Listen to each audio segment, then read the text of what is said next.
Well, thank you very much, Paul, and to the team for inviting me on. It's a huge honour to be here today, talking to you. It's for us being on the industrial side, we would see things very, very differently. And I'll try and talk about a little bit of background and history about us and what we're doing and how it's relevant to what you're doing in your schools and in the colleges. Very, very quickly, and I know we're under pressure for time, so I'll try and run through this. I have a lot of slides. I'll give you a bit of background, the assets that we have on site, the Elfordstown Earthstation history, the services that we have now, and a brief run through the opportunities that we see in the commercial side in space going forward. Well, this is a photograph of Elfordstown Earthstation. It was built in 1984 by Aircom for Eutelsat, the European telephone satellite company. It was originally built so that you could telephone America. Anybody who's over 45 might remember the time lag you used to get making international phone calls. That time lag was the time it took this dish to send the radio wave, carrier wave up to the satellite and down to New York. So that's what it was built for. In '97, when the fibre came across the Atlantic, it became obsolete, and Aircom were about to bulldoze the site in 2005, 2006, because it was of no use to them anymore, and the dishes weren't being used. We then took over the site in 2010, and in the last 3 years we've been slowly gearing the site up, and I'll go through that in a little bit more detail now in a second. What we have on site at the moment, a 32-metre standard A C-band antenna. Now the C-band was the old technology they used to use in the 80s. Since then we've gone on for communications to KU band, which is a tighter wave, and the most recent one, which is proving very effective, is KA band. And the most recent dish we have on site is KA. So we have the 32 metre, we have a 13 metre KU band, which was used for taking data from Cyprus to Ireland. We have an 11 metre C band, which was back up to the fibre optic cable across the Atlantic. And we have a brand new 9 metre KA band antenna that currently does broadband off-site. We have an S-band antenna, which I'll show you in a minute, for Earth observation. We have a ranging station for Astra for positioning their geosynchronous satellites. And we have multiple fibre point-to-point and generator backup. So these are the pictures for some of the dishes. That's underneath the big 32 metre. And it's a beast of a dish. To put it in nowadays would cost you over 10 million to 15 million euro. So it's a monster. It's currently inactive, and we're looking to get that back working, which I'll cover in a second. This is the 11 metre. And this is the brand new S-band. This only went in recently, and the Taoiseach came down to announce this about a month and a half ago. This is going to be taking down ship traffic data from the AIS satellites owned by Exact Earth. Picture of the ranging station that went in on the roof earlier on this year. And this is a picture from the top end of the site of the geosynchronous dishes running down the front. So what do we do down in National Space Centre? A mixture of different things. But they're broken down the four areas here. Earth observation is going to be a key area. And the reason it's such a key area is we're the northwest frontier of Europe. We're on the edge of the North Atlantic, and we are in a key position going forward for both maritime surveillance, for drug interdiction surveillance, for ice flow monitoring, for environmental monitoring. I don't know if any of you have been seeing what's going on about the ice caps melting. This year is the first year we've had commercial shipping come over the North Pole. Now that's great, but it's a real problem for us because there is going to be ships running up on the coast of Galway spilling oil, and these are going to be issues we are going to have to deal with. Only earlier on this year there was a ship started breaking up off the west coast of Ireland and just made it back to Rotterdam. It was an oil tanker, and it developed cracks across the midship in a storm in the mid-Atlantic. So these are the kind of things that are going to become issues for us. So Earth observation is going to be a very, very important thing. Additionally, on top of the maritime side, we have things like the volcano in Iceland, which could erupt at any time going forward, which would be a real issue for us, both for agriculture, for travel, for many other reasons. We have flood issues developing, and of course, using satellite and space surveillance for these kind of environmental things is a massive tool going forward to help planners, to help the agencies, the disaster recovery, the government deal with issues. So these are all things that we need to watch. Space situation awareness. Now, I include astronomy in this because for the big dish, this is what we will use this for. It's for looking into space, and it's picking up space debris, it's picking up asteroids, it's picking up deep space phenomenon. and I'll briefly run through that in a second. Broadcast, this is where the money is. And this is something we're chasing, but it's very difficult to win. And this is for television and for high-speed internet. So this is, and all the research stuff is very hard to get money for, and you all know full well how difficult it is to get government money for research projects into institutions or into any companies, anybody. The money is in TV because people are happy to pay for Sky Sports, and that's what pays for the industry. Research and development, well, we'll go through that. We cover R&D in all these areas, but we're not an R&D company or institution. We need to partner with the institutions for the R&D side of things. All we deliver is the data and the infrastructure to allow this research to go on. And we'll be developing stuff on site for that. I'm just going to run very quickly through these slides because we're tight on time. This is a copy of Enviasat, which failed very recently. The reason I've left the slide up here is that this is a 13-ton beast floating around space waiting to explode. It's going to hit something, and when it does, it's going to create a huge space debris cloud. Now, just to give an example of why this is so important is, how many of you saw Chris Hadfield over the last year in his space tweets? Everyone has seen this, yeah. So he's made it very, very popular. We went to the launch in Kazakhstan when he was sent up. When the launch was being planned, we went to the control center for the space launch systems, and they had only 1 day out of 2 weeks that there wasn't space debris in the proximity of the space center, or the space station. And that's why the launch happened on the 20th of December. Because it was the only 1 day in 2 weeks that it was safe to go up. Now this is a really, really big problem. And when this breaks up, it becomes a bigger problem. So space situation awareness is going to get a lot of money over the next few years because it's getting dangerous. We've been in space for 50 years and we've made a big mess.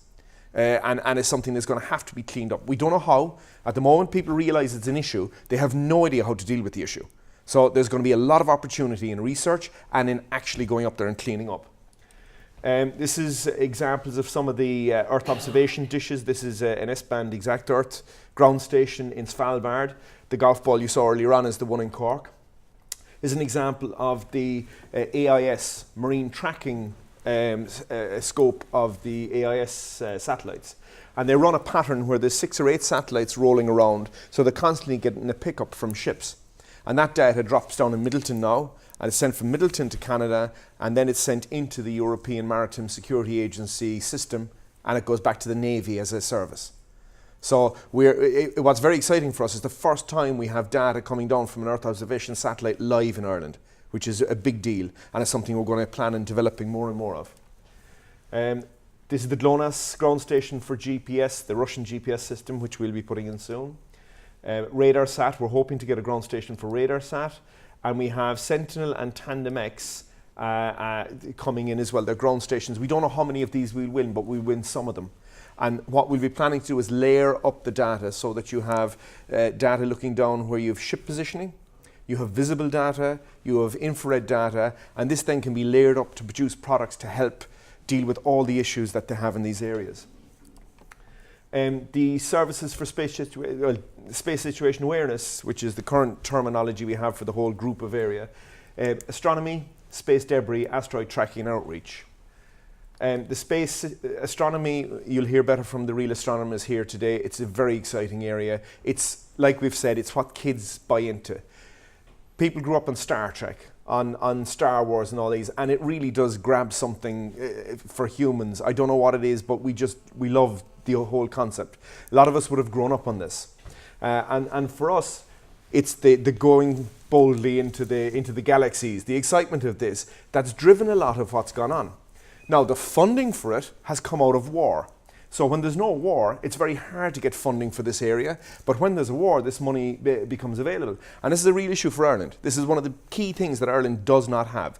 We have no military, no army. We have a defence force. And it's critically different because you don't have the money available that a lot of countries have for defence systems.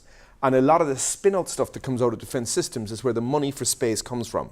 All the rocket technology was originally to blow people up, and then it was used for research as a kind of a byproduct almost. Ireland now has a unique situation where we suddenly have huge amount of technology companies. And I know that just a minute ago we heard that Intel could move out tomorrow. That is true. So what we need to do here, Irish companies, Irish research, Irish institutions, is we need to develop our own indigenous space-based industries that are capable of carrying on, because we can't go anywhere because we are from here.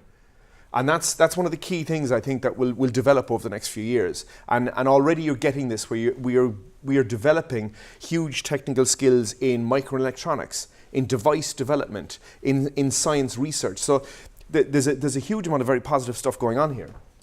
So just run through, these are just random pictures.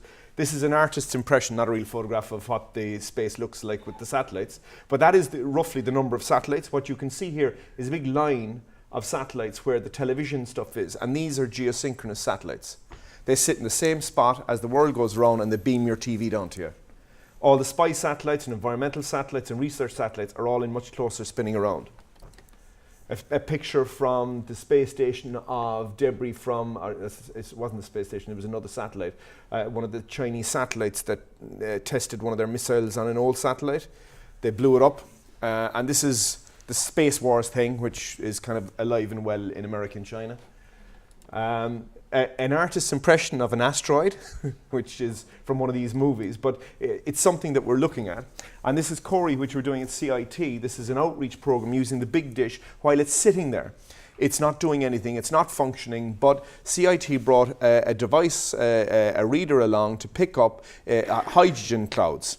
And as the world is spinning, the dish is scanning. Now, it's offline at the moment. They're putting it back online very, very shortly. It ran for about 1.5 years, and we were upgrading the dish recently and doing work on the dish. We had to take it down, but it will be going back up very, very soon and feeding out through CIT's system. So that's a quick run of the space situation awareness. TV, satellite internet, and the broadcast. Well, this is the system currently running out of Ireland for internet. These are the ones that we are broadcasting from Ireland, and this. We have Latvia, well, bottom part of Latvia, Lithuania, Estonia, Poland, and Egypt. So anybody in these areas that's getting satellite broadband at the moment, it's coming from Midleton. If you're getting satellite broadband in Ireland, you're getting it from Madrid. It's beaming from Madrid up. The reason why is because the satellite sits in the geosynchronous position, and there's 8 gateways around Europe that bounce the signal across, so it's a more efficient use of the satellite. By bouncing signal across it, you get better spot beam cover. The key thing here, and the reason why this has been successful, Ireland's spot beam is full.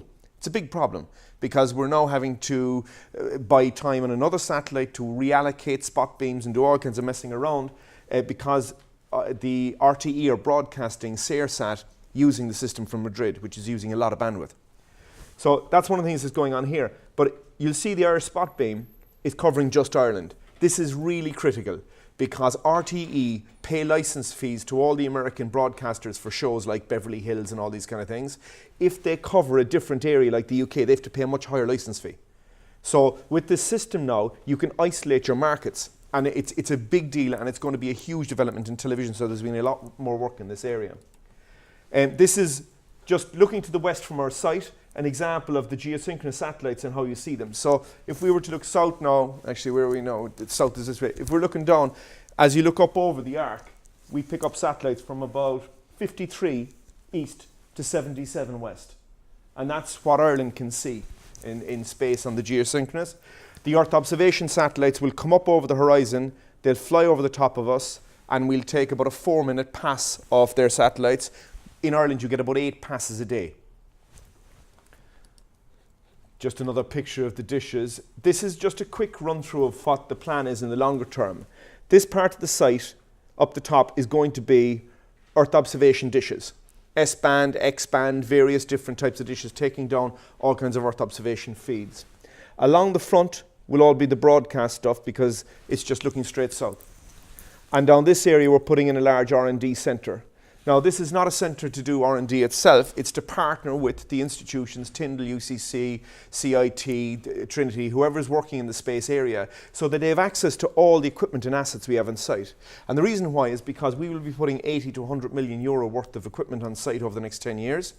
And that's equipment that the institutions can't afford to buy or to get access to unless they have access on our site. And that way we can give them access, and let them do research, primary research, that they will then take away to Tyndall and to the other institutions in UCC to do their more detailed research.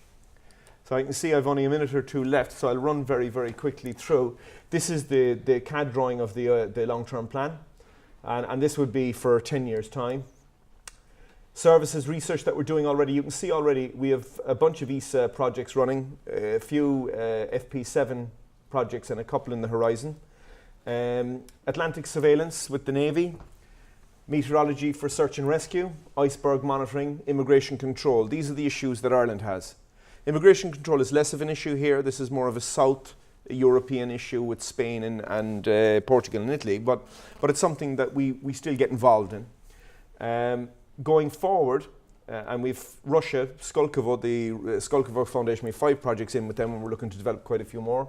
We will be partnering with various different groups in Ireland, with iCheck, with UCC, with Tyndall. There's various different partnerships we have in these projects. Each one is slightly different, and we're looking to partner as much as we can going forward. The opportunities that we see in space, well, one of the big things here, and I know that many of you are teaching school children. What's really, really a big deal is when you look at what's going to happen next. These kids, they expect to live to 100. If you talk to the biologists, they're saying that if you get to 100, there's a chance you'll get to 500 with the amount of scientific breakthroughs.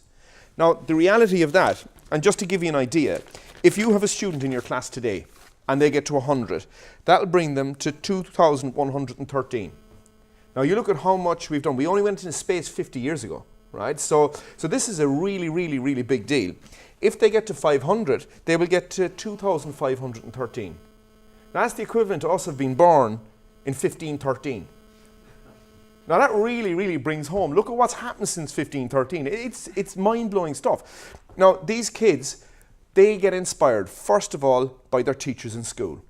And this is a massive thing. They go from there and they may take it in from their family. You know, some of them follow family careers in being teachers or scientists. But a lot of them will come to school and they'll go to physics and it'll light them up. Now, you all know that you have students in your classes that just click and just get it. But there'll always be a handful that ye have to drag along. And these are the people that end up being the Einsteins and the Tyndalls of the next generation. And that's a very powerful position to be in, and it's very important. And these are the kind of people we have coming through. I have a guy who, he's a physicist in our place. He's working away. For lunchtime, for fun, he was working out the distance between he was trying to work out a formula for working out the angle of a satellite dish based on the distance between the stars and Earth. Like, way beyond me. But this is what they were doing for fun at lunchtime, right? And he just loves it. And he was talking to me about it, and he was saying that it started when he was in secondary school. He went into first year, and the teacher in first year had a load of really fun practical things, and he got into it. So this is a really, really big deal.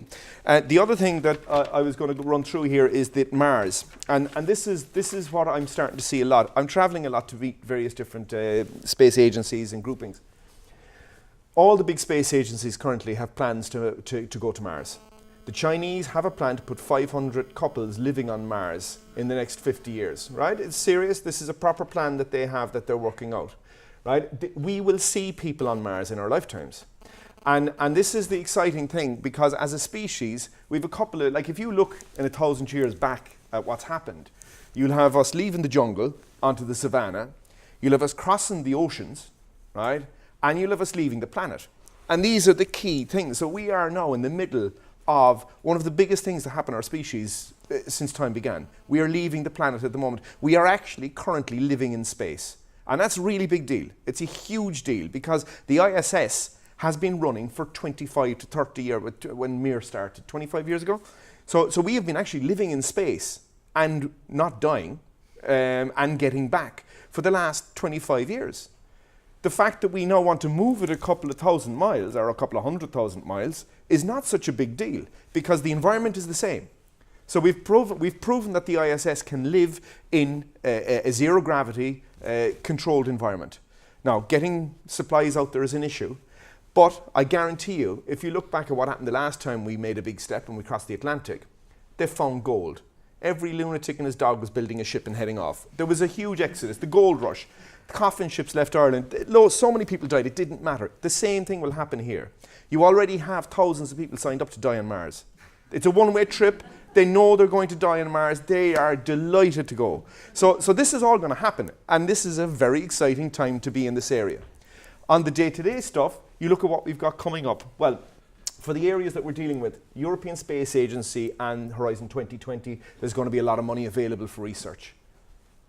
The Science Foundation Ireland have research projects and various things you can draw down money and partner with on. We have a huge amount of AIS data sets from the dish that I throwed up earlier on. And this is shipping data, positioning, global positioning for ships. And we're looking to do research with that because we've a couple of €100,000 worth of this data sitting there. And we can partner with people if they come up with ideas to go into ESA to draw money down off that. So these, what I'm interested in is partnering with anybody here. Students can also put stuff in, schools can put stuff in, universities can put stuff in. These partnerships are very, very loose and easy. You need 5 partners. Out of those 5 partners, they prefer to have one industry, one institution, perhaps a private individual, and 1 or 2 institutional people. Now, when you have that, you can draw down up to $500,000 for research. The idea is that it will be broken up about 100,000 per person.